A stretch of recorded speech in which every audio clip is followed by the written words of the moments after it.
ওই ভিডিওটা ওখানেই 3 মিনিট এন্ড হয়ে গেছিলো ওই শর্টসটার। তো তারপরে আমার হাজব্যান্ড এলো বাড়িতে দুপুরবেলা 3:30 নাগাদ। তো ওকে বললাম কি তুমি ভাত বেড়ে খেয়ে নিও আর আমরা চললাম।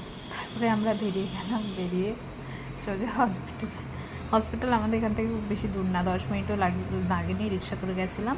তারপরে আমার হাজব্যান্ড ছিল ঘরে অনেকক্ষণই, আমাদের আস্তে আস্তে প্রায় 5:30টার একটু বেশি সময় হয়ে গেছিলো।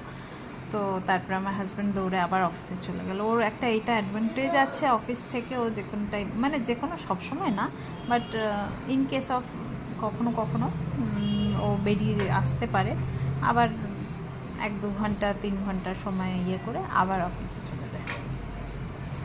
তো তারপরে এসে দেখলাম বাচ্চাগুলো উঠে গেছে, আমি দুপুরে ভাতও খাইনি। তো এসে তারপরে 5:30-6টা নাগাদ ভাত খেলাম। এক গাদা বাসনপত্র আবার জমা ছিল, সেগুলো পরিষ্কার করলাম। মানে ছুটি, মানে নামে ছুটি, ছুটিটা হচ্ছে তুমি যাও, তোমাকে অফিসের কাজ থেকে ছাড়া দেওয়া হলো, বিকজ তুমি এবার বাড়িতে কিছু কাজ করবে। লাইফ এত মনোটোনাস হয়ে গেছে এখন। ছোটোবেলায় যেদিন ছুটি থাকতো মা দেখতাম রান্নাবান্না করতো, আমি শুধু ঘড়ি দেখতাম কি সারাটা দিন আমার কাছে কত সময়, কত কিছু করতে পারবো।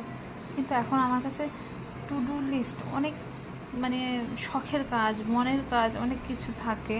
সে মানে ধরুন আমি পেন্টিং করতে ভালোবাসি, একটা মাটির ঘট কিনে রেখেছি, সেটাকে পেন্ট করব, হয়ে গেছে 3 মাস করতে পারি।